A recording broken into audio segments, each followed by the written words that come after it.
Esta es la tarde en el continente americano.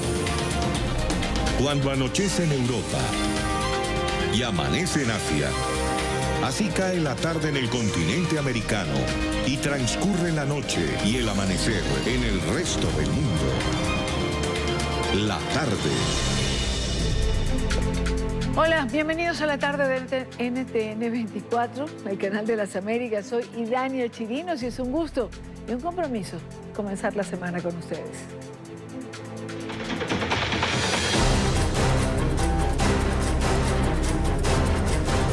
El puente en estos momentos mantienen los containers obstaculizando el libre paso.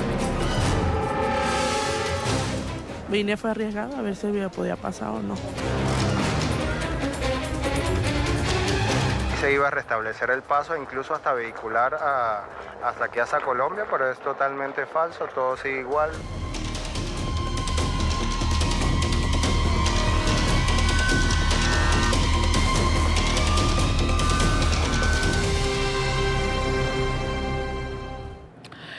Comenzamos con noticias en la frontera, cuando son las 5 o 6 minutos, hora costa este de los Estados Unidos. Recordemos que el viernes pasado Nicolás Maduro anunciaba la apertura de los pasos fronterizos a partir de este sábado pasado en la mañana. Una oportunidad para acabar con el paso irregular de ciudadanos desde Venezuela y hacia Colombia. Así definió el director del Departamento Colombiano de Migración la reapertura de estos puentes internacionales entre el estado Táchira del lado venezolano y el departamento del norte de Santander.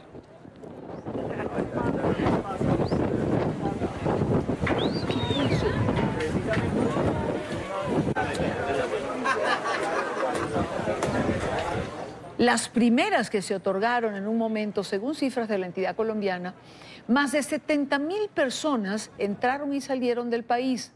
Fueron casi 4 meses de cierre fronterizo, que incluyó la disposición de containers en los puentes, como vimos en reiteradas oportunidades. Lo vimos desde aquí porque lo compartimos con ustedes y lo vimos allá. En el momento en que estos containers se atravesaron, estábamos precisamente en Cúcuta, en la frontera, haciendo cobertura para NTN 24. Pero para hacer un balance de lo que ha ocurrido en estas primeras horas, quiero saludar a Christian Kruger, director general de Migración Colombia. Señor Kruger, bienvenido. Buena tarde para usted. Buena tarde, Idania, para ti y para toda la audiencia de NTN 24. Es un gusto estar el día de hoy con ustedes. Señor Kruger, el primer balance de estas horas después de la apertura de los pasos migratorios entre Colombia y Venezuela. Bueno, Idania, recordemos que tenemos 2.219 kilómetros de frontera, 8 puntos de control, y lo que vemos es que donde se presentaba algún inconveniente era especialmente en el estado Táchira, del lado de Venezuela. De este lado sería norte de Santander, donde tenemos 4 puntos de control. Tenemos Puerto Santander, que es el puente de la Unión, igualmente tenemos tienditas, tenemos Francisco de Paula, Ureña del otro lado, y el puente Simón Bolívar. El anuncio que se hizo por parte de la dictadura de Maduro, pues se debe efectivamente a la presión que estaban sintiendo por parte del pueblo venezolano, del presidente Guaidó, en relación con esa movilidad migratoria. Es fundamental la movilidad, sobre todo en frontera, para la adquisición de productos, para la adquisición de medicamentos. Bueno, muchos de estos aspectos que hoy en día, por la grave situación de Venezuela, no se consiguen en el vecino país. Entonces, por el pueblo venezolano, una gran noticia que se la merecen por la presión que efectuaron. Y estamos hablando que en estos 2 días, lo que fue sábado y el día de ayer domingo, pues fue una medida importante. Ingresaron más de 30.000 personas en promedio cada uno de estos días. La gran mayoría, como lo hemos mencionado, adquirir ciertos productos que no se consiguen allá, y por los puntos autorizados, que eso es muy importante. No utilizar las trochas, porque por esos puntos corren riesgo su vida, además de mencionar que están, digamos, de alguna manera promocionando la corrupción a todas estas personas que están cobrando por el paso por estos lugares. Entonces, positivo esta esta apertura para todo el pueblo venezolano. Ahora, señor Kruger, de los 30.000 aproximados que pasaron cada día, ¿cuántos se devolvieron? Dania, este fin de semana vimos que la diferencia posiblemente no fue tan grande. Estamos hablando de unos 2.000, 3.000, pero antes del cierre de la frontera por parte de Maduro, es decir, antes del 22 de febrero de este año, estábamos hablando que en promedio se estaban quedando unos 5.000, es decir, de esa cifra de ingreso no regresaban 5.000 personas. De estos 5.000, la mitad se quedaba en nuestro país y la otra mitad salía por el suroccidente colombiano, especialmente saliendo por Ecuador, pero para llegar especialmente hacia Perú. Entonces vemos que esta cifra esta semana seguramente se va a comportar de la misma manera, pues con esa cifra, y claramente mientras sigan esas condiciones en Venezuela cada vez de más restricción alimentaria, de falta de medicamentos, tema precario en salud, pues esto claramente genera una migración superior y los demás países, ya no solamente Colombia, pues están viendo las consecuencias de esas políticas expulsivas del régimen de Maduro. Volvamos, señor Kruger, a los pasos fronterizos, a los puentes, a los contenedores que han sido atravesados por el régimen venezolano y que usted en reiteradas oportunidades ha hecho el llamado para que sean retirados. ¿Cuál es el estatus en este momento?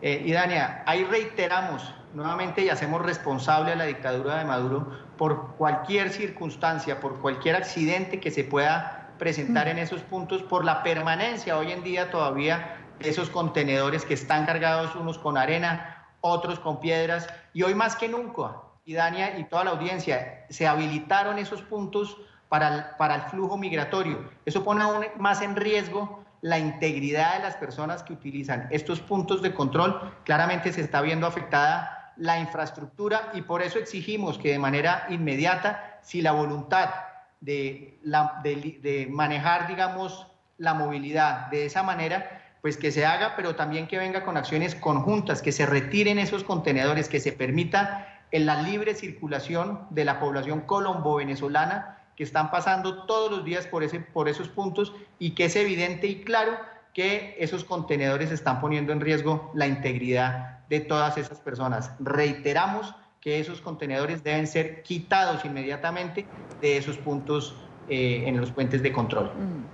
Al día de hoy, ¿cuál es la estadística? ¿Cuál es la cifra de venezolanos en Colombia? ACNUR hace unos días publicaba gráficos y daba cifras globales. Hablaba de unos 4 millones aproximadamente de venezolanos que han salido desde el 2015. Y si no recuerdo mal, la cifra de venezolanos que ubicaba en Colombia era de 1.300.000 aproximadamente. Así es, así es. Esa cifra, precisamente nuestra cifra, la fuente de información de ACNUR, de Naciones Unidas, obviamente de la OIM, Organización Internacional para las Migraciones, es Migración Colombia. Nosotros hacemos un trabajo juicioso, tenemos un grupo especializado en todo el tema de cifras, de estadísticas, además del trabajo de nuestros oficiales de migración en los puntos fronterizos, en las demás vías, en las vías de Colombia, en las verificaciones que hacemos en diferentes sectores de la economía, y precisamente por ese ejercicio que hacemos es que somos la fuente de información, somos la autoridad, y ACNUR y todas las organizaciones de Naciones Unidas utilizan nuestra fuente de información. Es evidente y es claro que esa cifra ha crecido. Si la comparamos con la de hace un mes, podríamos decir que en un poco más de 80.000 personas creció esa cifra en solo un mes, y esto es un reflejo claro de la situación que está viviendo el pueblo venezolano, una situación de hambre, una situación de falta de salud, que aunque lo nieguen Maduro y el círculo cercano a él, es evidente y no podemos tapar el sol con la mano. Entonces, muy importante que se tenga el crecimiento de esas cifras, unas cifras que se vienen dando igualmente en los demás países de la región y que van a seguir creciendo si siguen implementando esas políticas de expulsión migratoria de Venezuela, y la dictadura no se da cuenta que requiere ese país un cambio en beneficio de millones y millones de personas a quienes les están vulnerando los derechos humanos. De continuar la crisis que agobia a los venezolanos, he tenido la oportunidad de conversar con varios dirigentes políticos en Venezuela. y ellos piensan que va a producirse una gran ola migratoria nuevamente. Y esta puede estar ubicada entre julio y agosto, finalizando el periodo escolar actual. Sí, ahí, digamos, frente a estos fenómenos migratorios, el de Venezuela es uno de los más importantes del mundo, pero también se han presentado otros fenómenos como el tráfico de migrantes. Siempre nos marcan las temporadas, es decir, hay temporadas donde las personas migran más que en otras temporadas y son precisamente esas fechas las que marcan, digamos, una diferencia. Esperan a terminar y darse un lapso de tiempo para ver si hay algún cambio real, en este caso en Venezuela, para establecer si migran o no migran. Y esa es la realidad que se pueda presentar. Es evidente que esa época de mitad de año puede fijar una diferencia en este sentido, y lo que más marca la diferencia es cada vez más la falta de comida, la falta de energía en ese país, que además evita que haya agua en las casas, no puede haber un bombeo, la finalización del año escolar, la falta de combustible en la frontera por el lado de Venezuela, y es claro que todo eso impulsa a que se genere una mayor migración, y especialmente lo que buscan es, o lo que tratan es, de hacer esos ejercicios migratorios en aquellas épocas donde han terminado el año escolar, donde están terminando alguna actividad económica, y esos son los momentos propios para migrar hacia otros destinos. En este caso, pues la migración se está dando hacia el sur del continente, precisamente porque no tienen la posibilidad nuestros hermanos venezolanos de migrar a otro destino diferente, claramente por que el régimen no les otorga pasaporte para que estas personas pudieran migrar también hacia otros destinos diferentes que hacia el sur de nuestro continente. Y ya que hablamos, señor Kruger, hablemos del permiso especial de permanencia, el PEP, que ha comenzado a renovarse para aquellos que tuvieron la oportunidad de sacarlo en el 2017. Sí, y Dania, esa renovación empezó la semana pasada, empezó el 4 de junio, para todos aquellos venezolanos. Fueron más de 68,000 que en el año 2017 solicitaron este permiso especial de permanencia. Yo los invito a todos ellos para que miren la página de internet de Migración Colombia, www.migracioncolombia.gov.co, y miren el procedimiento. Tiene una especie de pico y placa precisamente para no congestionar el sistema. Se hacen una serie de preguntas simplemente para tener una proyección, un análisis de la información, saber si estas personas han cambiado de un domicilio a otro domicilio, si están trabajando en algo formal, en algo informal, y nosotros, como lo ha venido haciendo el gobierno colombiano, poder establecer una política migratoria en beneficio de esta población y también de Colombia. Entonces, muy importante que estas personas que se encuentran en nuestro país, que se les va a vencer este permiso especial de permanencia, que lo renueven vía internet. No tienen, Idania, ni que acercarse a Migración Colombia, lo pueden hacer vía web, es totalmente gratuito. No acepten los tramitadores que en muchas oportunidades se aprovechan de esta población. Es totalmente gratuito, no tienen ningún costo, y los invito en ese orden de ideas para que ingresen a nuestra página y puedan renovar ese permiso especial de permanencia y puedan seguir aportando al crecimiento de nuestro país. Al incorporarse a la vida productiva, están aportando igualmente al crecimiento de nuestro país, y eso es lo que queremos en últimas frente a toda la migración que está llegando a nuestro territorio. Quiero agradecer a Cristian Kruger, director general de Migración Colombia. Gracias por acompañarnos el día de hoy. Y Dania, muchas gracias a ustedes, y también un especial saludo a toda la audiencia de NTN 24. Muchas gracias. Gracias a usted por estar aquí. Son las 5:18, hora Costa Este. Revisamos otros temas que hacen parte de la agenda informativa del día. Es noticia la visita del presidente de Colombia, Iván Duque, a la Argentina. El mandatario se reunió con su homólogo Mauricio Macri, con quien reiteró el compromiso de ambos países para lograr el regreso de la democracia a Venezuela. Se trata de la primera visita oficial de Duque a Buenos Aires. Y por supuesto, la creación de Prosur, el fin de UNASUR, que era un instrumento que era prácticamente un petimetri de sastrería de la dictadura venezolana, ha finalizado y se ha abierto el camino para que Prosur surja como una instancia de integración no burocrática, no ideologizada y en favor de la defensa de la economía de mercado y de las libertades. Reiterar nuestro profundo compromiso con el pueblo venezolano, de ayudar a hacer lo imposible para restablecer la democracia, terminar con este usurpador de Nicolás Maduro que está afectando seriamente la vida de millones de venezolanos. Es noticia Marlon Marín, sobrino de Iván Márquez, quien entregó declaraciones a una fiscal colombiana desde una cárcel en los Estados Unidos y que nuestra cadena aliada Noticias RCN conoció en exclusiva. En la diligencia, Marín asegura que Jesús Santrich se reunió con los presuntos emisarios del cartel de Sinaloa para negociar, según su testimonio, el envío de 10 toneladas de cocaína. Confirma además que el primer acercamiento con los presuntos narcos, que en realidad eran agentes encubiertos, fue en agosto de 2017 y que la propuesta consistía en comprar la droga para llevarla a Centroamérica y después a Inglaterra y Canadá. Esta es la imagen de la declaración de Marlon Marín a la Fiscalía sobre la relación de alias Jesús Santrich con negocios de narcotráfico. ¿Quién adquirió la sustancia estupefaciente? Jesús Santrich. ¿Quién vendió la sustancia estupefaciente a los mexicanos? La declaración se realizó por videoconferencia el 16 de mayo de 2019 a las 4:53 de la tarde. Marín relata que en agosto de 2017 fue contactado por 2 ciudadanos mexicanos que se presentaron como representantes del cartel de Sinaloa del capo Rafael Caro Quintero. ¿Por qué busca usted al señor Santrich para comentarle el asunto? Es decir, la propuesta de negociación con narcotráfico. Porque yo anteriormente había escuchado que él tenía conexiones con gente que se producía ese material. ¿Cuál material? Coca.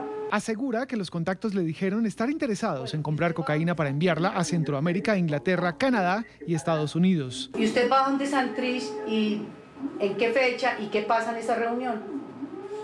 Él me dice que él tiene... ¿Quién es él? Santrich me dice que tiene todos los contactos para poder proveerle a estas personas. Entonces me dice que me reúna con ellos nuevamente, que les informen que realmente él puede colaborar en conseguirle ese material. La declaración revela que las conversaciones con los supuestos mexicanos se mantuvieron hasta abril de 2018. Confirma que usaban lenguaje en clave para referirse a la droga. Muchas veces se habló de televisores. También se habló, por ejemplo, de 1.000 hectáreas, de 2.000 hectáreas de maíz, hectáreas de plátano. ¿Se hacía referencia? Diferentes vocabularios para mencionar el mismo tema, que era droga. ¿Me puede precisar quién impartió la instrucción para que se hiciera referencia a esa sustancia estupefaciente? Noticia México, donde más de 80 personas fueron asesinadas durante el fin de semana. La ola de violencia afectó 14 de los 32 estados. La mayoría de los homicidios que se cometieron entre viernes y sábado se registraron en Guanajuato, con 15 muertes violentas. Luego le siguieron Oaxaca y Guerrero, con 10 en cada entidad. Michoacán, con 9. Por otro lado, en Jalisco, las autoridades localizaron al menos 11 bolsas con restos humanos.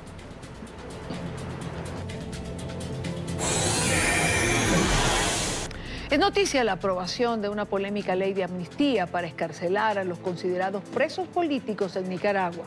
La medida no contempla juzgar a los miembros de las fuerzas de seguridad que reprimieron las protestas contra el régimen de Daniel Ortega. La iniciativa fue rechazada por la oposición, que argumenta que la misma no ofrece justicia a las víctimas de los policías y paramilitares que mataron, secuestraron o torturaron durante las manifestaciones que iniciaron en abril de 2018. Las autoridades cancelarán los registros de antecedentes penales de todas las personas beneficiadas con la amnistía, quienes deberán abstenerse de perpetrar nuevos hechos que incurran en conducta repetitiva, es decir, en la práctica impediría participar en protesta. Para hablar sobre este tema nos acompaña José Paláez, miembro propietario del equipo negociador de la Alianza Cívica por la justicia y la democracia. Señor Peláez, bienvenido. Buena tarde para usted. Un gusto estar con ustedes. Un gusto para nosotros tenerle. La ley de amnistía es una ley que garantiza la impunidad, una ley más que permitiría, dicho coloquialmente, que pasaran lisos aquellos que son los responsables, como ya lo dijimos, de muertes, torturas, violación de derechos humanos. Efectivamente, el gobierno aprovechó su obligación de liberar a los presos políticos que estaban guardando cárcel no por haber cometido delitos, sino por ejercer su derecho ciudadano, para otorgarse una autoamnistía. Es decir, los usa de excusa para protegerse de la comisión de graves violaciones a los derechos humanos, violaciones masivas que han sido consideradas incluso por la Comisión Interamericana de Derechos Humanos como delitos de lesa humanidad, y los mete en un mismo bolsón, justificando que lo hace para cumplir con la liberación, pero el principal interés, y con un doble rasero en la ley, trata a unos de una forma y a otros de otra forma. Esta ley finalmente es rechazada por la mayoría de las ONG que hacen vida en Nicaragua. Organismos como Human Rights Watch, por ejemplo, también la ONU o la CIDH, piden que sea rechazada precisamente por lo que usted señala y estamos conversando, que es garantizar la impunidad. Efectivamente, violenta las disposiciones del derecho internacional americano, concretamente del Pacto de San José, y diferentes sentencias de la Corte Interamericana de Justicia, que ha sido concluyente en que estas medidas de autoamnistía que promueven la humanidad son violatorias, claramente la impunidad, perdón, son claramente violatorias a la Convención, que es parte de las obligaciones constitucionales de la República de Nicaragua, y por eso se pronuncian. En este momento, señor Peláez, ¿el contacto oposición régimen de Ortega está suspendido?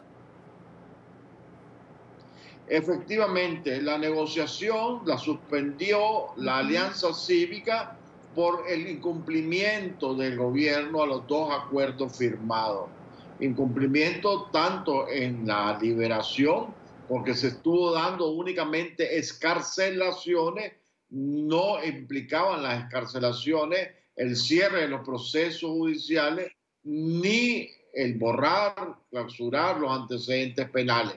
Hoy se espera que se haga con esta amnistía, que así lo contempla, pero los 50 que salieron el día de hoy, tampoco se ha procedido de eso. Únicamente se les está entregando un papelito por parte de las autoridades administrativas, pero falta que el sistema judicial cierre los procesos para que efectivamente estén liberados. Y con el problema de que se cuestiona que se esté cumpliendo con los acuerdos, porque la ley en su artículo 3 contempla una condicionalidad, establece una condición resolutiva, confundiendo no repetición con reincidencia, y abre la posibilidad de que el cumplimiento de su ejercicio de sus derechos constitucionales, proteste o participe en manifestaciones, la amnistía le sea resuelta en un futuro y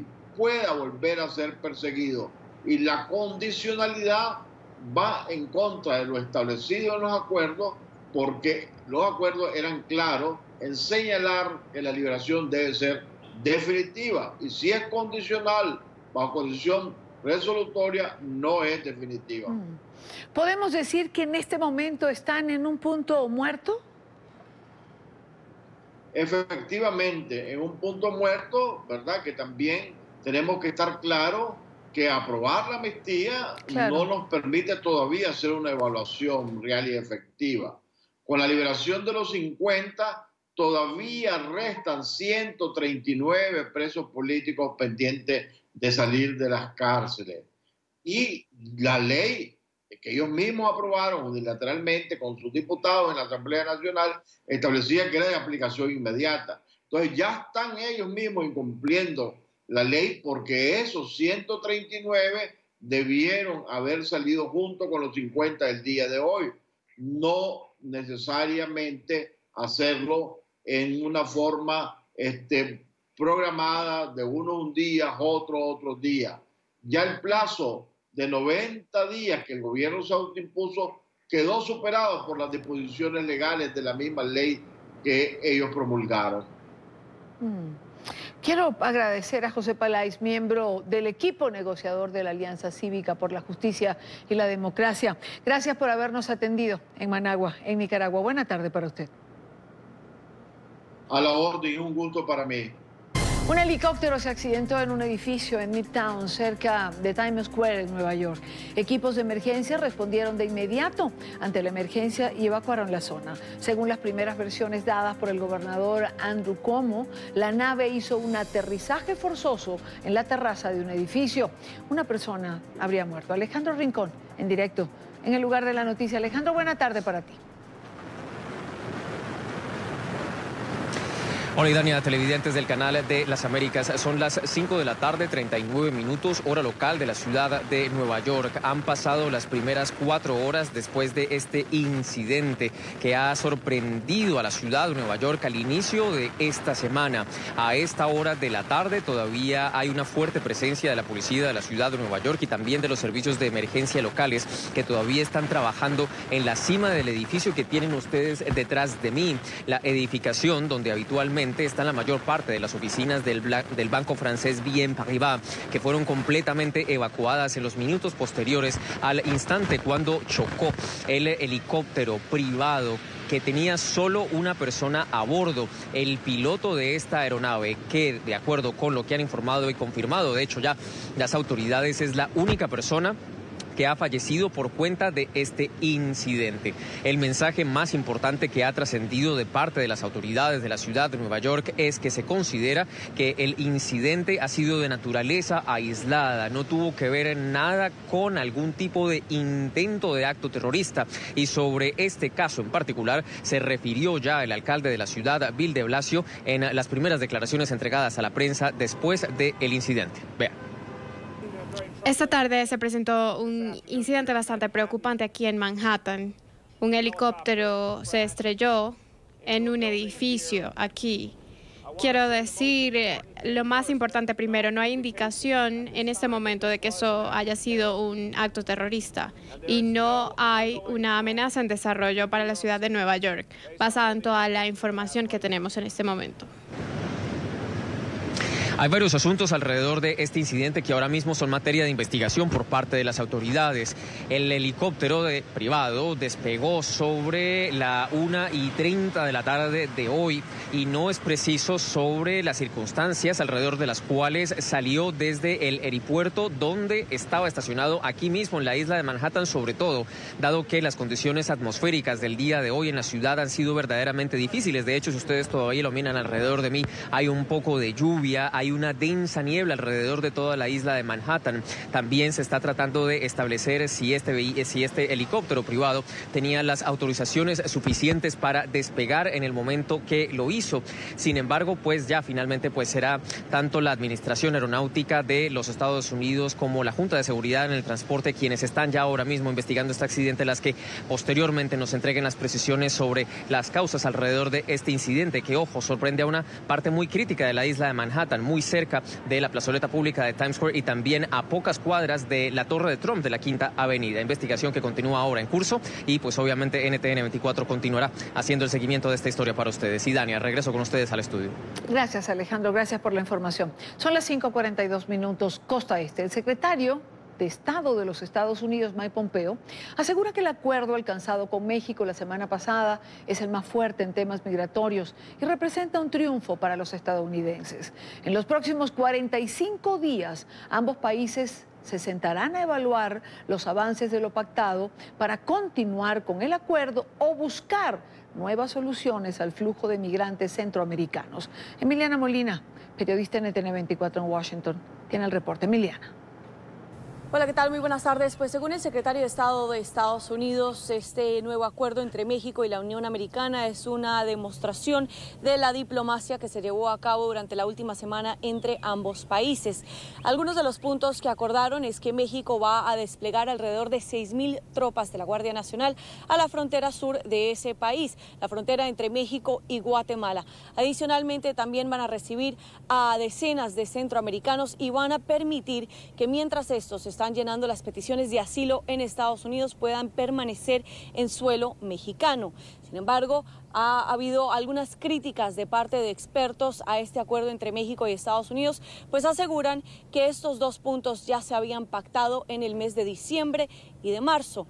Por otro lado, el secretario de Estado reitera que si no funcionan estas medidas que están tomando de parte de ambos países, pues la amenaza de los aranceles continúa sobre la mesa. Como lo mencioné, ese no es el final del camino. Tenemos mucho trabajo que hacer para implementar lo que hemos acordado, no solo en la declaración conjunta, sino en el acercamiento en la región y lo que acordamos en diciembre pasado.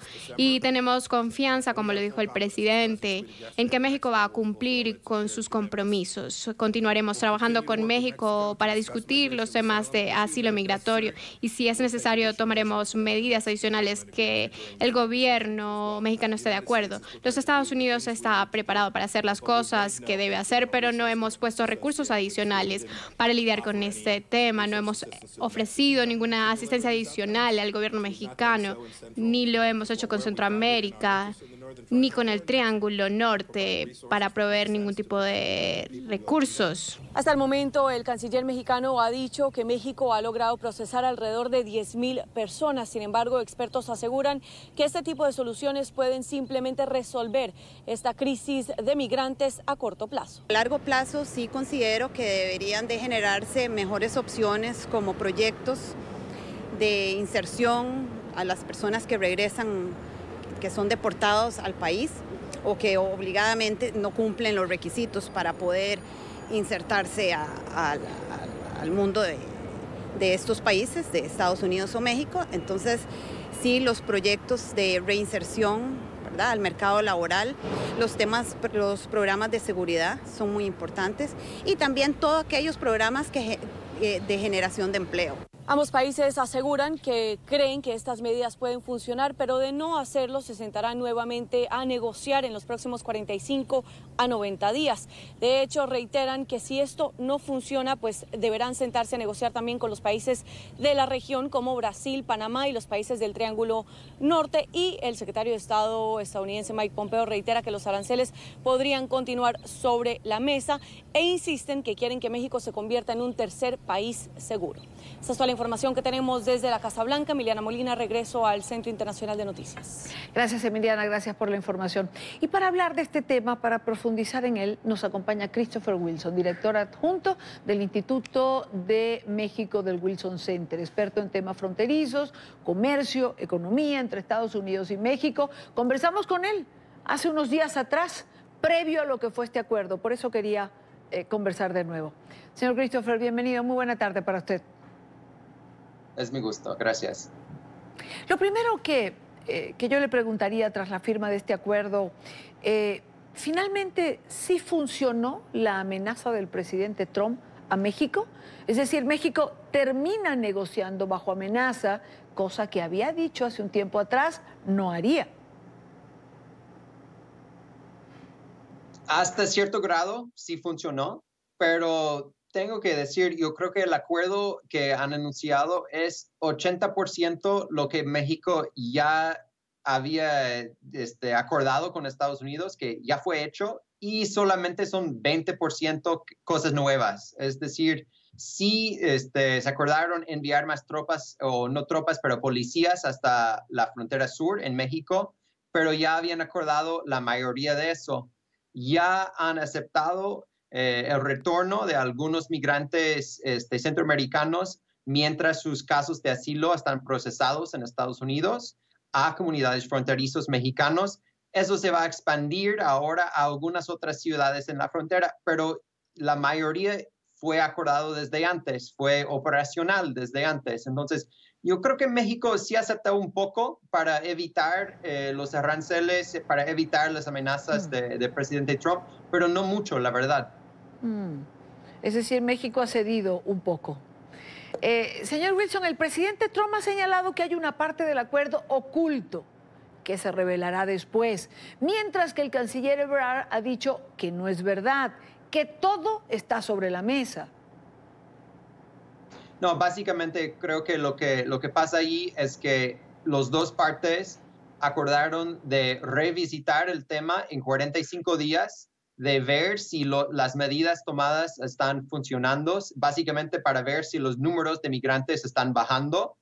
Y si en caso que no, en caso que siguen a la alza, tomar más medidas. Yo creo que el presidente Trump se refirió a eso, porque eso no fue público, pero tampoco fue secreto y tampoco fue acordado. Es más o menos, básicamente, simplemente un acuerdo de revisitar el tema y México no ha hecho ningún compromiso específico, por lo menos que sabemos públicamente, más allá. La gran pregunta es, ¿podrá México cumplir con esa promesa de disminuir el flujo migratorio en ese lapso de 45 días? No, básicamente no creo. La única cosa que ellos tienen ahora es un poco más de espacio, ¿no? La amenaza fue para el día de hoy que hubiera arrancado estos aranceles. Evitaron eso. Ahora con esto compraron 45 días de descanso, de tiempo para ver qué pasa. Y tienen un poco de suerte tal vez porque estamos entrando el verano, donde hace mucho calor en México, en la frontera con Estados Unidos, y normalmente los números de migrantes bajan en esa temporada. Hay que ver si eso pasa este año porque hasta el momento no es un año tradicional en términos del flujo de migrantes. Pero puede ser que tienen un poco de suerte y que los números bajan sin importancia de las nuevas medidas, simplemente por la estacionalidad. Claro.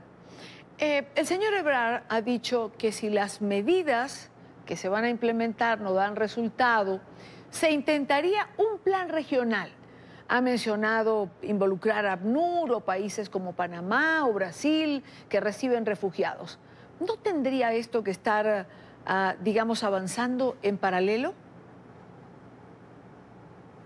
Yo creo que es un acuerdo muy difícil de sacar. La verdad, han estado intentando de hacer algo parecido desde la administración de Obama aquí en Estados Unidos, desde 2014, cuando primera vez tuvimos el flujo de niños no acompañados de Centroamérica y no han logrado un acuerdo por dificultades legales, por la necesidad de encontrar otros socios regionales para implementarlo, por falta de capacidad, por muchas razones, por leyes internacionales que limitan lo que pueden hacer.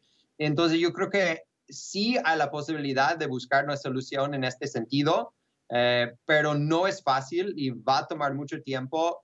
Puede ser que están trabajando en ese tema todavía y por eso no fue parte del acuerdo principal, porque necesitan más tiempo de implementarlo, de ver si lo pueden implementar. Yo tengo mis dudas de si es factible esta propuesta, pero hay que ver.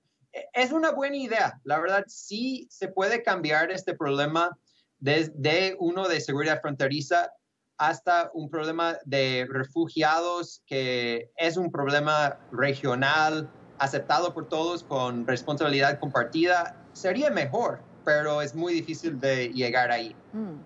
Hay un punto que preocupa por lo que significa el nivel de erogación de recursos. Y es que México se convierta en ese tercer país seguro. ¿Cómo va a mantener México este flujo de migrantes que tendrían que esperar en territorio mexicano? Ese asilo que se solicita, que todos sabemos puede durar meses, años o no llegar. Sí, y por eso parte del acuerdo fue que Estados Unidos va a hacer todo lo posible para facilitar estos trámites, para hacerlos de manera más eficiente, porque hoy en día sí tenemos una fila enorme de casos que los jueces de migración están viendo.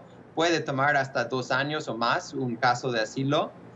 y esto no es factible para México tener todos los migrantes. Si hoy en día hay alrededor de 20,000 migrantes en comunidades fronterizos en la frontera con Estados Unidos, pero en comunidades mexicanas, una parte de ellos son parte de este programa de procesar sus casos dentro de México. Otros están simplemente esperando su turno de poner su aplicación en frente de las autoridades estadounidenses.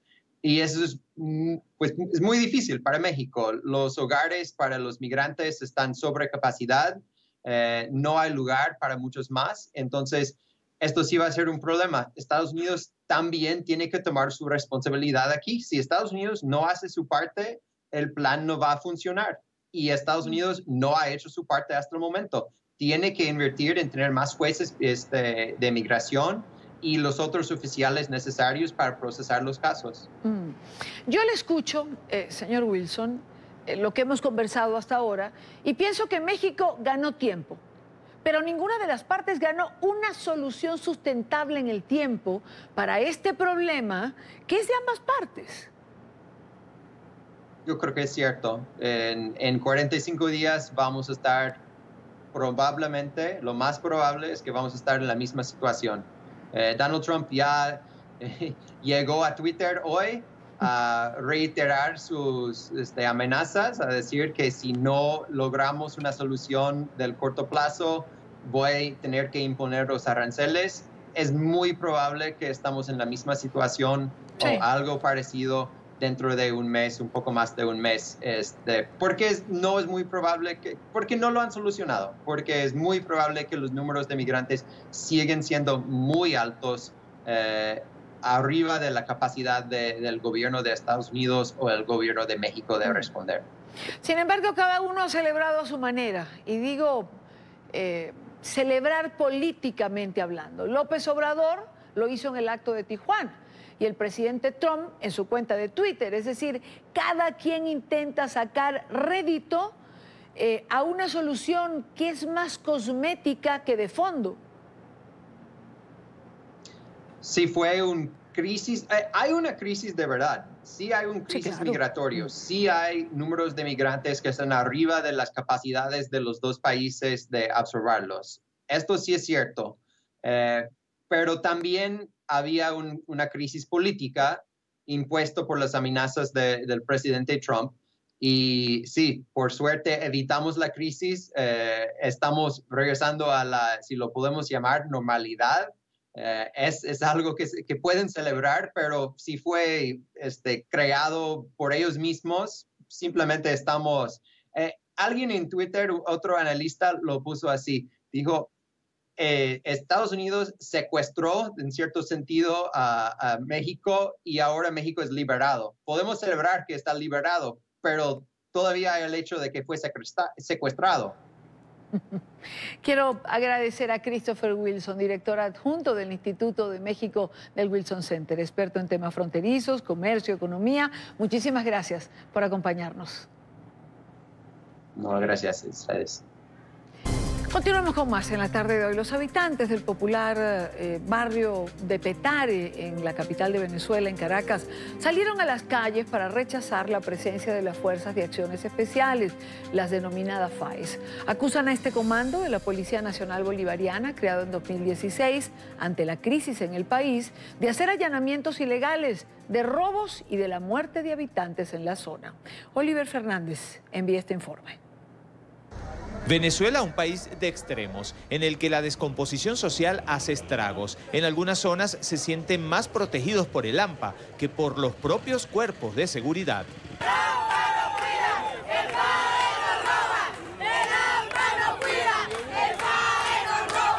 Desde el pasado 23 de enero, las fuerzas especiales del FAES se mantienen en Petare. Esta señora denuncia que su hijo fue asesinado por este comando. ¿Por qué mataron a mi hijo? ¡Mataron a todos! Porque yo soy inocente. Inocente, mi hijo no tenía nada que ver, nada. Irrumpen en los hogares sin mediar palabras. Este señor señala que a su hijo de 7 años lo apuntaron con un arma de fuego dentro de su vivienda. Ellos llegaron, se metieron a la casa y la apuntaron a ella, apuntaron al niño, apuntaron a todo el mundo. Como que si uno es un malandro, aquí todos no somos malandros, mano. Y el menor tiene 7 años, al que apuntaron. Tiene 2 noches que no duerme. Tengo que dormir con él y mi esposa porque se para alterado. Y que ahí viene el FAE, no puede escuchar cualquier ruido. La protesta no tiene tinte político porque toda la comunidad se siente agredida.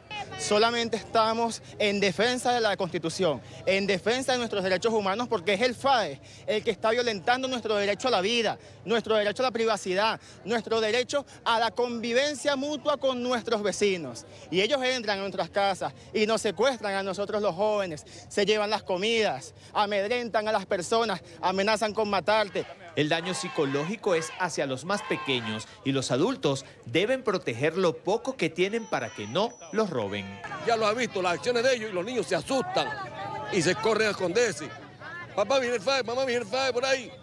Uno tiene que estar guardando los pocos que tiene, los artefactos eléctricos, las comidas y todo eso, escondiéndolo porque ellos se la roban, El asesinato, la extorsión y el maltrato a la mujer son argumentos suficientes para exigir la salida del FAES del lugar. Además, son crímenes que no prescriben. Lo peor que han hecho es asesinar a nuestros jóvenes. Lo peor que han hecho es golpear a nuestras mujeres. Lo peor que han hecho es amedrentar a nuestros comerciantes. Lo peor que han hecho es meterse en nuestras casas, consumir droga, chicos, dentro de los hogares con nuestros niños ahí, pegarle a nuestras mujeres. ¡Fuera el FAE de José Félix Rivas! Y es que hasta la iglesia ha sido profanada por el FAES. ¿Qué tipo de abusos se han cometido, padre? Bueno, los abusos son que entran a las casas sin permiso, sin ninguna orden judicial de cateo. Deben de respetarse pues la manera como se trata a las personas. Aquí vivimos gente honrada, decente, trabajadora, que hace posible que esta Caracas también funcione. Habitantes de Petare, uno de los barrios más grandes de Latinoamérica, le exigen al régimen de Nicolás Maduro enviar cuerpos de seguridad que de verdad cuiden a la población. Denuncian que el FAES lo que ha hecho es amedrentarlos. Es la información que manejamos desde Caracas. Continúen con más de la tarde de NTN 24. Gracias a Oliver Fernández, un tema que también hemos tocado en otras oportunidades en el programa. Quiero saludar a esta hora a Luis Izquiel. Él es abogado, penalista, asesor de la Comisión de Justicia y Paz de la Asamblea Nacional y profesor de la Universidad Central de Venezuela. Luis, bienvenido, gracias por acompañarnos. Hola, Idania, ¿cómo estás? Muchas gracias a ti.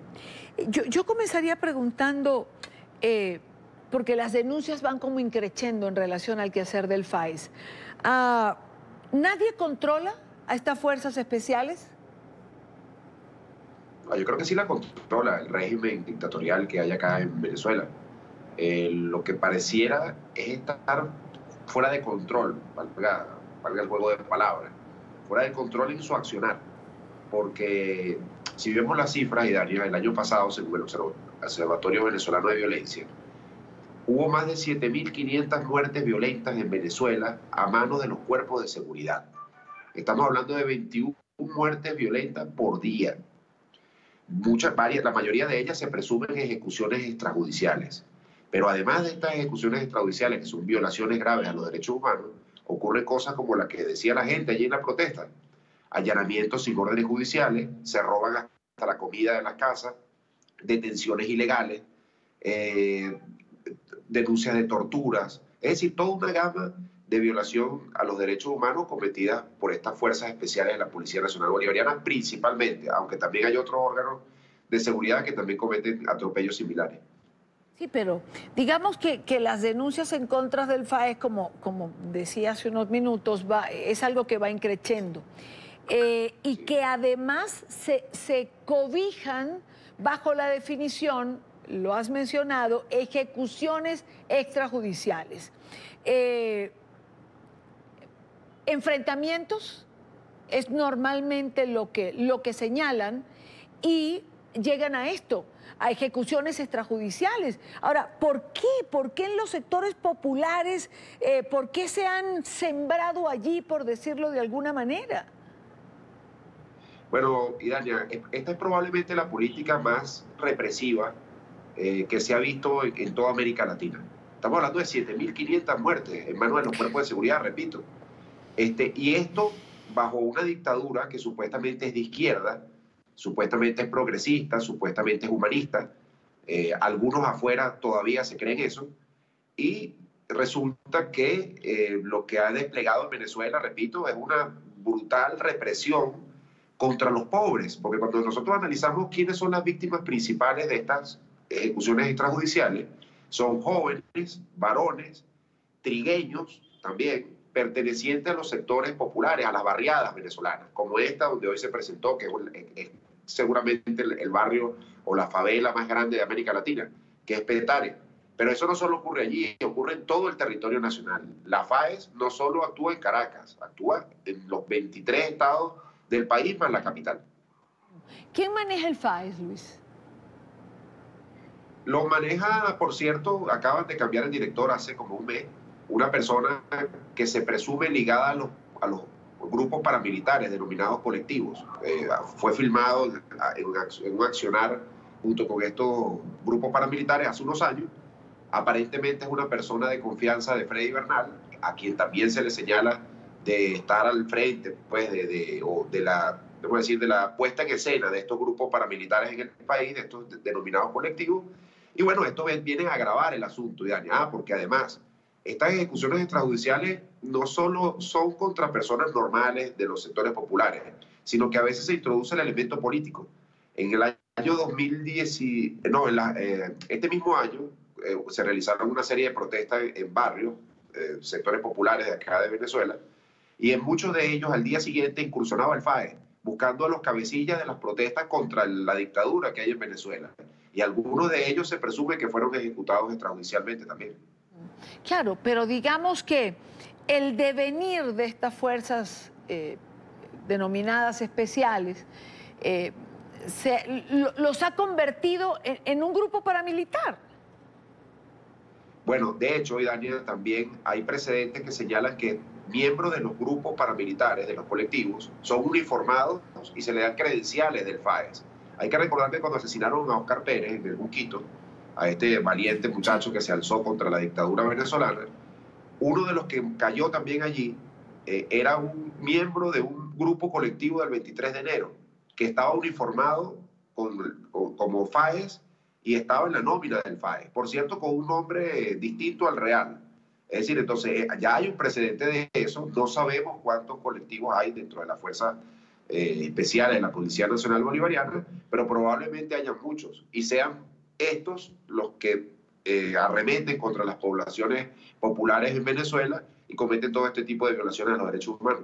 Pero ahora, como todo grupo paramilitar, Luis, cuando se crea, tienen un fin determinado, pero nunca se sabe dónde se termina con ellos, y creo que esto es lo que está pasando precisamente con el FAES. La protesta que veíamos hace unos minutos es en el barrio José Félix Riva, en Petare, pero es que allí justamente hace meses que vienen denunciando estos atropellos, es decir, el ingresar a las residencias, el llevarse a los muchachos, el asesinarlos delante de la familia, y lo que uno termina preguntándose es: ¿a nadie le duele? ¿A nadie le importa? Bueno, a mucha gente le duele, y de hecho esto ha sido denunciado en organismos internacionales.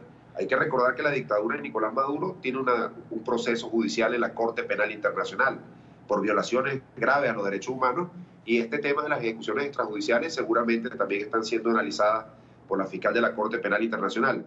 Ahora bien, esta FAES hace un trabajo sucio desde distintos ángulos, ¿no?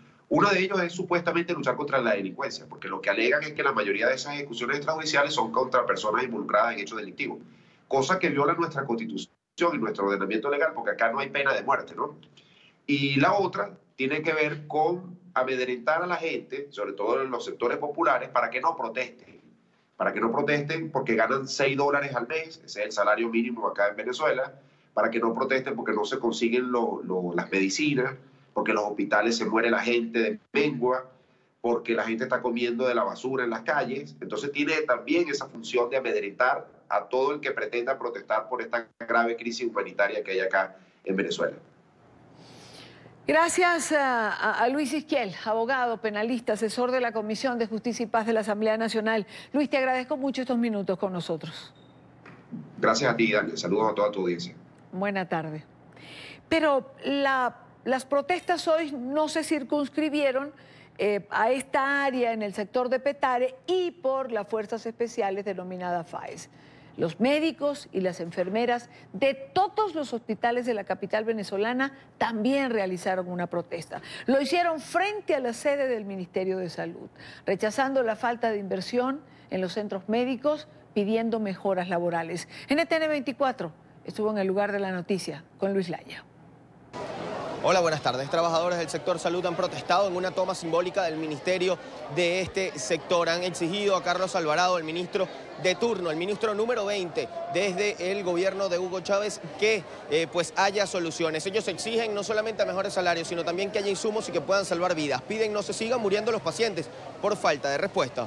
Sin atención del Ministerio de Salud y sin soluciones a los problemas, continúan trabajando los médicos y enfermeras en Venezuela. Protestaron hoy, pues ven fallecer a sus pacientes a diario. Incluso tienen miedo ellos de algún día ser quienes necesiten atención médica. Que es que no contamos con los insumos, los recursos, los reactivos, el material médico quirúrgico y una infraestructura adecuada para brindar esta atención de calidad. No hay nada en los hospitales, no hay agua, no hay soluciones, no hay antibióticos, no hay nada. Que si nosotros llegamos a ser pacientes algún día, ni que Dios lo quiera, porque realmente no quiero estar en una cama de esa, nosotros como enfermeras ya estamos resignadas. La situación es tan grave que se sienten maltratados por el Estado. No le prestan atención a sus reclamos, ni siquiera el salario les alcanza. Pasan hambre para ir a trabajar y sus familias comienzan a pagar las consecuencias. Que no me parece justo que con tantos años de servicio brindándole al Estado, yo tenga 11.000 bolívares de prestaciones sociales. ¿Qué hace con esos 11.000? Bueno, me imagino que regalarlo, no sé, tomarme un refresco, porque ni siquiera para un refresco alcanza.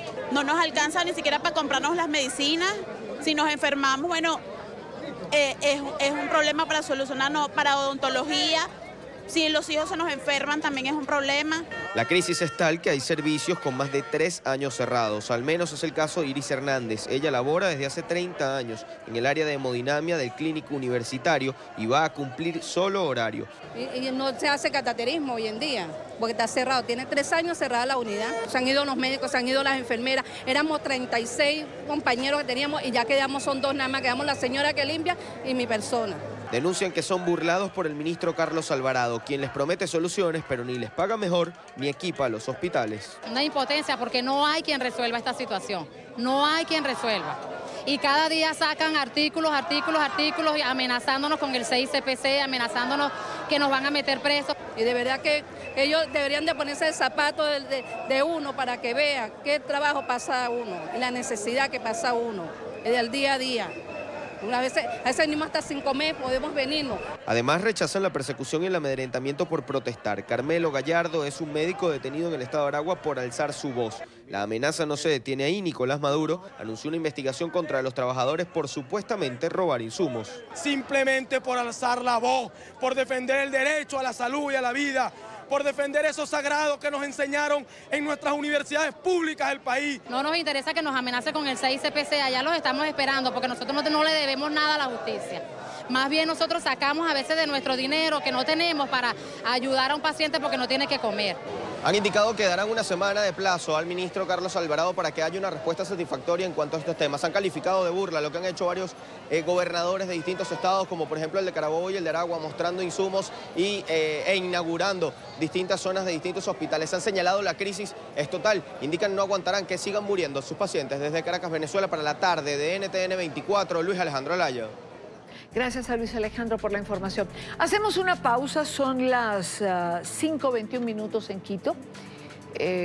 Los invito, antes del corte, a unirse como siempre a nuestro canal en YouTube, donde encontrarán todo el contenido multimedia, nuestras entrevistas, reportajes y sobre todo la señal en vivo del canal. Lo tienen en pantalla, www.youtube.com/NTN24. Nos quedan 2 temas pendientes. Argentina. Tendremos invitado en el estudio para hablar de la situación política de Argentina en este momento, a propósito de la visita del presidente Duque al presidente Mauricio Macri. La Policía de Colombia adelantó un operativo por los pasos ilegales conocidos como trochas que comunican a su territorio con Venezuela. Los funcionarios eliminaron varios puentes improvisados construidos sobre el río Táchira. Los policías también devolvieron a migrantes que intentaban cruzar, recordándoles que el único paso permitido es por los puentes internacionales que Nicolás Maduro decidió reabrir el viernes pasado. Estábamos en el programa, lo anunciamos, lo dijimos.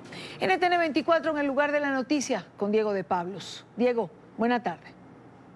Hola, buenas tardes. Los saludo desde el puente Simón Bolívar, exactamente desde la mitad de la estructura que separa a Villa del Rosario con San Antonio del Táchira, y ustedes pueden ver lo que ocurre en este momento, un flujo bastante nutrido. Ha aumentado mucho el flujo de personas el día de hoy.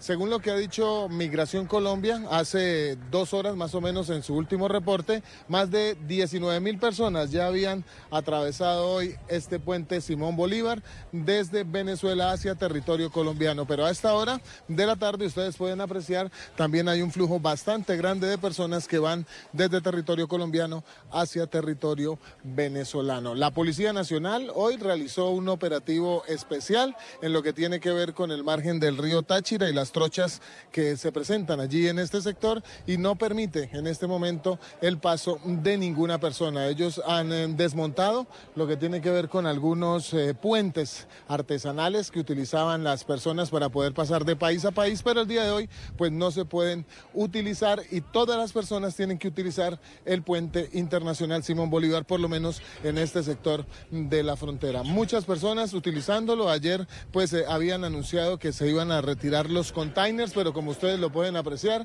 ahí se encuentran todavía estos gigantescos objetos obstaculizando el paso de las personas, y pues es lo que están solicitando algunos de los peatones que utilizan los puentes internacionales, que quiten esos contenedores para poder agilizar el paso de los peatones. Vamos a apreciar en el siguiente informe qué fue lo que vivimos hoy aquí en el puente internacional, cómo las personas están atravesando y también cómo las autoridades desarrollaron este operativo que no permite hoy el paso por los caminos verdes. Así fue el paso en las horas de la mañana en el puente Simón Bolívar, en la frontera con Venezuela, en Villa del Rosario. El número de personas aumentó por los pasos fronterizos. Creció el número de personas ante el anuncio de Nicolás Maduro de reabrir la frontera del lado venezolano. Claro. El primer día hubo un aumento de más de 22.000 personas. Ayer estuvo un día domingo con un incremento de algo más de 1.000 personas, pero hoy se ha visto aún más personas. Los contenedores instalados en el ingreso de los puentes por la Guardia Venezolana no fueron retirados. El poco espacio provoca embotellamiento e incomodidades para los peatones. Sí, eso es un problema para todo el tiempo. ¿Por qué? Por la cuestión de los containers que tienen ahí.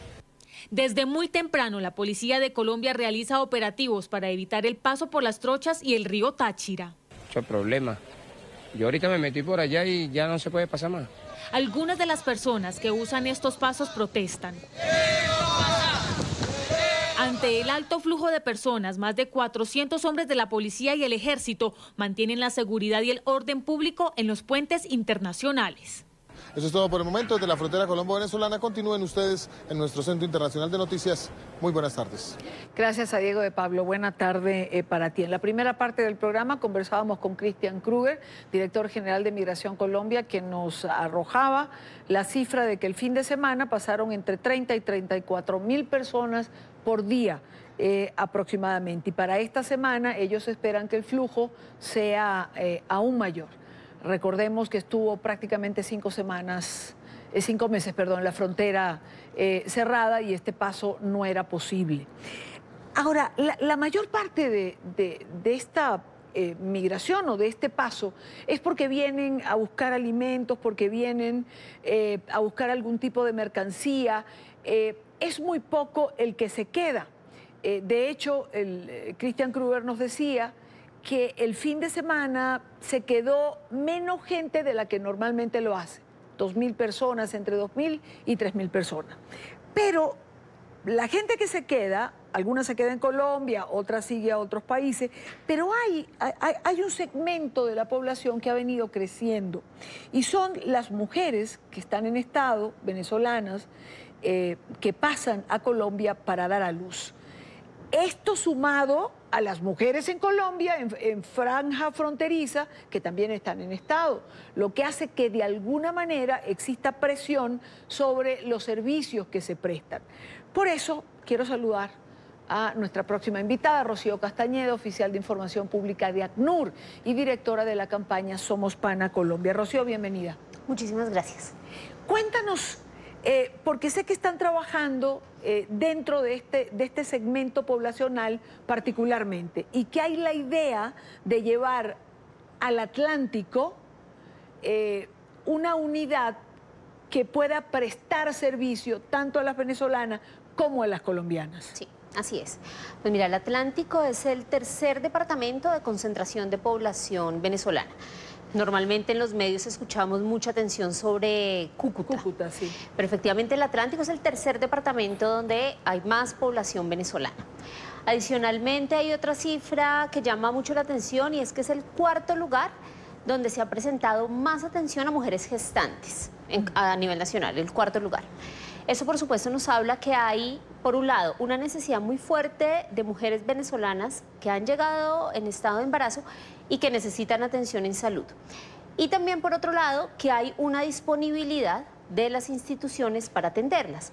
Pero como usted también lo decía, eso significa una presión muy fuerte sobre la capacidad médica, digamos, instalada en la región. ¿Qué queremos nosotros? Estamos en una campaña desde ACNUR, la Agencia de Naciones Unidas para los Refugiados, con la Embajada de Austria también, porque queremos construir, llevar una unidad móvil de atención en salud para las mujeres gestantes, colombianas y venezolanas, porque obviamente estas mujeres venezolanas llegan a comunidades, muchas veces llegan a comunidades vulnerables donde se encuentran también con mujeres colombianas que seguramente tienen las mismas necesidades en atención en salud durante su periodo de gestación. Hablamos de qué poblaciones, Barranquilla, por ejemplo, ¿cuáles otras? En Barranquilla hay más de 115.000 personas venezolanas. El número exacto ahorita de quiénes de ellos están embarazadas no lo tengo, pero efectivamente hay una gran concentración de población y sobre todo cifras muy preocupantes en salud. La Universidad del Norte hizo un estudio muy reciente que lo publicaron ahora, parte de sus resultados en abril, y por ejemplo nos dice la mitad de las mujeres, hicieron un estudio con mujeres gestantes en Barranquilla y en La Guajira. 51%. La mitad de ellas, exacto, 51% presentan anemia. La mitad de ellas no estaba consumiendo ácido fólico, calcio, sulfato ferroso. Esto, por supuesto, relacionado con la inseguridad alimentaria. 86% sufrió violencia psicológica, 32% manifestó síntomas depresivos, 27% necesitó atención en urgencia. Este es el estado en que llegan las venezolanas que vienen en estado a Colombia. Pero hay otro dato importante.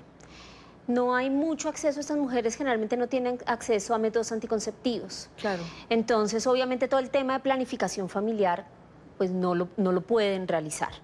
Entonces, la unidad lo que busca también es hacer una orientación y la posibilidad de tener, digamos, implantes para métodos anticonceptivos. Claro, claro. Entonces, digamos que es una unidad que busca la atención integral a las mujeres porque lo necesitan, pero también por otro lado porque tenemos el apoyo institucional para saber que cuando logremos esa unidad, es el propósito, pueda, digamos, ser administrada y ser sostenible por medio de la gobernación. ¿Qué necesitan para lograrla? Es decir, ¿quieren que sea una unidad móvil? ¿Y qué se necesita para ello? Hicimos un llamado a la solidaridad de todos los ciudadanos. Nosotros sabemos que si nos unimos muchos, pero necesitamos mucha gente, podemos llegar a la meta. La meta son 650 millones de pesos que cuesta esta unidad, toda la adecuación, la compra y la adecuación de la unidad, y lanzamos una campaña de recaudación de fondos colectiva, de crowdfunding, que la estamos realizando por medio de una plataforma que se llama Vaki. Ahí ustedes buscan, o en Google pueden buscar Valientes Gestantes, así se llama este proyecto, y es una plataforma de donación. Las personas pueden donar desde 9.000 pesos, pero si donan a partir de 50.000 pesos, pues por su donación, además van a ir al concierto del Día Mundial del Refugiado, que es el 21 de junio, o sea, en 15 días. Ok. 650 millones. 650 millones es la meta. Ya les voy a poner la dirección en pantalla para todo aquel que quiera donar o que quiera aportar. Esta unidad móvil tendría un potencial de atención de, quiero darles algunas cifras, 350 mujeres gestantes al mes. Al mes. Hasta 650 mujeres al mes que deseen ejercer su sexualidad de manera responsable, planificar su maternidad o ampliar su familia. 1000 mujeres mensuales que pudieran recibir controles preventivos para la prevención de cáncer del cuello uterino. 160 mujeres al mes quienes recibirían atención en salud para detención temprana de cáncer de senos. 650 mujeres mensualmente que desean recibir asesoría sobre derechos sexuales reproductivos. Son algunas de las cifras de ese universo que pudiera abarcar esta unidad móvil. Así es. Así es. ¿Por qué móvil? ¿Por qué no un centro? Porque mucha población, eso nos lo explicaban ahí en el Atlántico, en los municipios del sur del Atlántico, hace 30 años, muchísimas familias colombianas fueron a Venezuela. Ahora, con toda la situación, hay muchas de esas familias que han regresado y no regresan a Barranquilla, donde, digamos, hay una mayor capacidad instalada médica. Regresan a esos municipios y muchas veces regresan no solo a la cabecera municipal, sino a las veredas. Entonces necesitamos llegar hasta allá. ¿Por qué? Porque si hay una mujer venezolana que además viene acá, está embarazada, tiene todos los problemas, digamos, de conseguir un trabajo, de conseguir una fuente de recursos, tener que decir, voy a ir a una cita médica a Barranquilla, que me implica un desplazamiento, que me implica pagar un bus, que implica ver el almuerzo, ¿sí? Todos esos son gastos que se suman, entonces nosotros queremos llevar salud hasta el municipio, hasta donde están. Allí teníamos en pantalla, volvamos a poner el link, por favor, allí lo tienen. Ingresando en ese link usted encontrará la forma de donar. De todas maneras, me comprometo a tenerlo varios días en pantalla y hablar de lo que significaría esta unidad móvil que ACNUR quiere implementar para atender tanto a mujeres venezolanas en estado como a mujeres colombianas por el volumen y la presión que hay sobre los servicios públicos en esta parte del territorio colombiano, que es la costa del Atlántico. ¿Por qué no Cúcuta? Porque está más atendida, porque como tiene esa gran cantidad de gente que pasa por el puente Simón Bolívar, hay más atención allí. Claro, hay muchos puntos en la geografía nacional donde está llegando población venezolana y que digamos, aparecen mucho menos en el mapa de atención. Obviamente las cifras y los volúmenes son distintos. El gran volumen está en Cúcuta, está en Bogotá también, pero hay otras ciudades que relacionado con el tamaño, con la población local, pues la presión es muy fuerte. Entonces también queremos poner el ojo y poner la atención sobre esas regiones. Rocío Castañeda, oficial de Información Pública de ACNUR y directora de la campaña Somos Pana Colombia.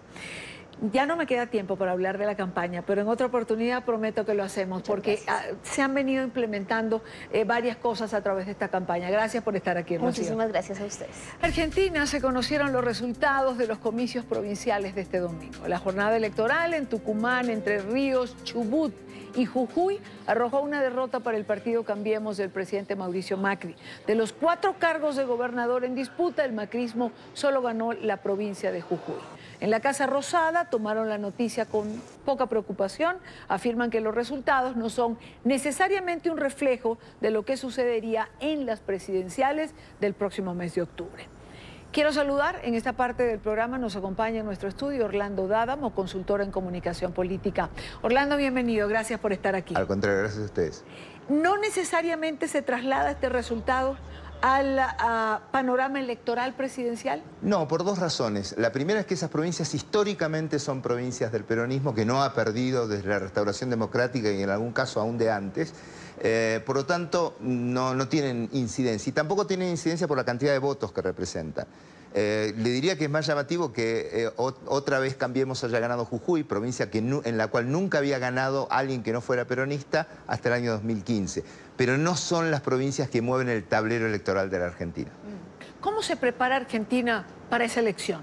Es decir, hemos pasado por varias etapas. Nos vimos hace un mes. Exacto. Y tuve la oportunidad de... exactamente nos vimos el día en que el parlamentario lamentablemente fue tiroteado allí cerca del Congreso. ¿Qué ha variado desde allí hasta acá en relación al panorama electoral Macri-Cristina Fernández? Primero aclarar que fue un hecho policial que nada tenía que ver con él. Él recibió un balazo por estar en el lugar inadecuado. Lo habíamos dicho Lo hablamos aquel día, sí, yo me acuerdo muy bien. ¿Qué es lo que varió? Bueno, las encuestas que venían marcando dos cosas. Una, que Cristina Fernández avanzaba, y la segunda es que el presidente actual, Mauricio Macri, cada vez perdía votos. Han cambiado. ¿En qué sentido? Cristina Fernández está estancada desde hace aproximadamente un mes. Es como si hubiera tocado el famoso techo del cual siempre se habló. Y el presidente dejó de perder votos y lejos de eso, muy lenta pero progresivamente, y sobre todo lo que nos interesa en el análisis de las encuestas es el cambio de tendencia, empezó a sumar votos. Hay varias razones para pensar. Una es que algunos indicadores económicos han mejorado, que eso no es algo menor. Segundo, que la gente está poniendo la cabeza en las elecciones, porque la gente en el día a día tiene que resolver otros problemas, pero ahora ya estamos cada vez más cerca de definir las fórmulas, que es en este mes, y por lo tanto ya vamos a saber quiénes son los que van a competir. Y la aparición de Cristina Fernández como una gran posibilidad de ganar, creo que ha hecho pensar a algunas personas. Alberto Fernández es la fórmula presidencial de Cristina Fernández. Él iría como presidente y Cristina Fernández como vicepresidenta. ¿Realmente se creen los argentinos que va, en el caso de que ganaran, de que el señor Fernández es el que va a gobernar? Mire, yo le voy a dar un dato que yo creo que es ya significativo de origen de esta historia. Yo nunca vi que un vicepresidente o una vicepresidenta anuncie quién va a ser el presidente. Habitualmente aparece el candidato a presidente que dice, y me va a acompañar en esto esta persona. Esto fue al revés, con lo cual ya el mensaje de origen tiene un cierto vicio. Propio del estilo de liderazgo de Cristina Fernández, por otra parte. Nadie se puede imaginar, los que hemos conocido el liderazgo fuerte, porque no se puede negar eso, que tuvo Cristina Fernández como presidenta, que ella va a tener un rol secundario. Las últimas encuestas al respecto indican que un poco más del 10% de las personas cree que realmente las decisiones finales las va a tomar Alberto Fernández, que no solo fue un subordinado de ella, porque fue su jefe de gabinete, sino que además, como si esto fuese poco, fue un severo y feroz crítico. Porque no la criticó por las políticas, la criticó por su estilo de liderazgo, la criticó personalmente. Evidentemente algo le generó dudas a Cristina Fernández respecto de sus posibilidades de ganar, para que haya convocado a una persona que la criticó tanto durante 8 años. Pero además, ¿por qué no se lanzó como candidata? ¿Los procesos abiertos ante la justicia argentina le impiden ser candidata a la presidencia? No, de hecho va a ser candidata a vicepresidente. Ella goza de fueros por ser senadora. ¿Qué significa esto? En algunos países significa que no se la puede juzgar. En Argentina significa que se la puede juzgar, pero no se la puede meter presa en el caso de que esa fuera el dictamen de los jueces, que todavía aún no lo sabemos, aunque está más que complicada en sus módicas 12 causas penales. Por lo tanto, ella puede perfectamente participar de la campaña, lo está haciendo, con un perfil muy bajo, habla poco porque históricamente se ha comprobado, 2015 en adelante, que cada vez que habla en campaña cohesiona a los que no la quieren. Entonces la tienen en un perfil muy bajo, habla mucho más el señor Alberto Fernández, que tuvo un problema de salud en estos días inclusive, del cual se recuperó felizmente, y lo que sí sabemos es que el señor Fernández no le suma caudal electoral. O sea, a lo sumo reafirma que ella es la que va a gobernar sin que ella sea, en principio, la candidata a presidente. Atención que puede haber cambios en esa fórmula, no está definitiva. Hasta el cierre de la presentación, que es en este mes de junio, puede haber alguna modificación. Y este señor Fernández es una persona con una muy buena llegada a sectores del peronismo que ella necesitaría para sumar votos y que le permitirían aumentar su caudal electoral. Claro, pero en el caso de que perdiera, por ejemplo, diría que como ella no encabezó la fórmula... Conociéndola a la expresidenta sería una respuesta posible. No obstante, su compromiso ha sido muy fuerte en esta fórmula porque ya, vuelvo a repetir, es un hecho inédito, anunció al candidato a presidente. Argentina, o la Argentina, entiende... la diferencia de lo que fue ese periodo del kirchnerismo, ese periodo del peronismo, contra este de Mauricio Macri, que no las ha tenido todas en la economía, que finalmente es lo que afecta el bolsillo de los ciudadanos, ¿no?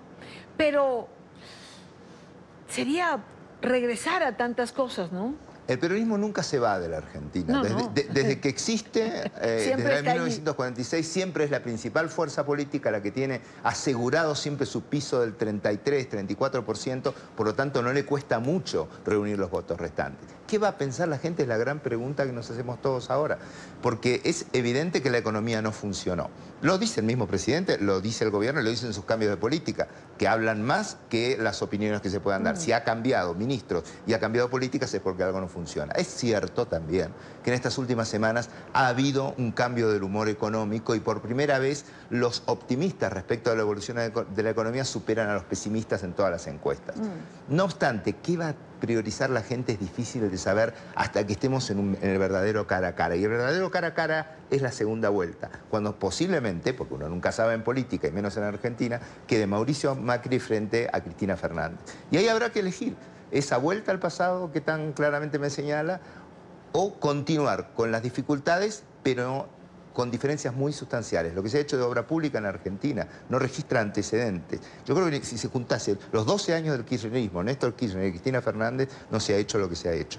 La actuación con respecto a los hechos de corrupción tampoco registra antecedentes. Piense que está preso desde el vicepresidente para abajo, casi todos.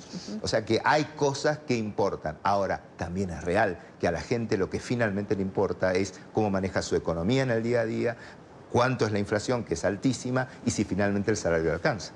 ¿Y qué hizo Orlando, que me lo ha mencionado, cambiar ese humor del país? Es decir, ¿qué ha pasado que la gente ha percibido un cambio, digamos, dentro del ambiente económico que venía siendo pesado, duro para el ciudadano? Una cuestión circunstancial, pero particularmente importante en un país con altísima inflación, que empezaron a ingresar los aumentos del sueldo de los acuerdos salariales correspondientes a este año. Es decir, hasta los meses de abril, diga marzo-abril, la gente estaba pagando con una inflación altísima al salario del año anterior.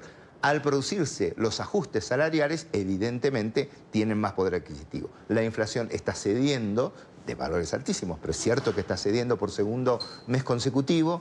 Y también la cercanía del momento de tomar una decisión donde vamos a tener que elegir todos los argentinos justamente en qué tipo de país queremos vivir. Oye, está el presidente de Colombia, Iván Duque, en Argentina. Estaba oyendo la rueda de prensa que dieron ambos, hablaban de Prosur. Organismos para plantarle cara, digamos, a lo que hizo el socialismo del siglo XXI. Geopolíticamente hablando, ¿qué significaría que Cristina Fernández volviera? Y realmente para ella va a significar una situación de enorme incomodidad, porque este no es la Sudamérica en la que ella gobernó, con Lula, con Chávez Maduro, con Rafael Correa, con Evo Morales que sigue y que posiblemente sea reelecto, aunque todavía no lo sabemos, porque también hay elecciones en Bolivia.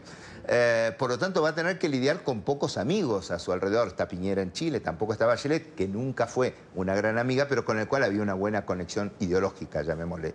Por lo tanto, significa un cambio muy grande en todas las elecciones que hubo en la región, con la excepción hecha, yo diría, de México, que es Norteamérica. Por lo tanto, es una situación diferente donde trataríamos de organizarnos con otros criterios. Y es una gran oportunidad si no la desaprovechamos. ¿Cómo ve a López Obrador en México? Mire, yo lo veo enfrentando razonablemente bien esta última crisis, pero yo no puedo opinar, soy extranjero, sí puedo decir, visto desde afuera, que uno percibe que hay ciertas cosas que se dijeron en campaña que parece ser que cuando uno llega al poder no son tan fáciles de llevar a cabo, ¿no? Una cosa es ofrecer agua y otra tener que darla. Me dijo Teodoro Petkov en una entrevista que le hice alguna vez, cuando le pregunté la diferencia entre ser candidato y ser miembro de un gabinete. Orlando, un gusto tenerlo como Igualmente, siempre. Un placer. Un gusto que ustedes nos hayan acompañado en la tarde de hoy. Gracias por estar allí. Les espero mañana a la misma hora para compartir, debatir, analizar la agenda informativa del día. Buena tarde para todos.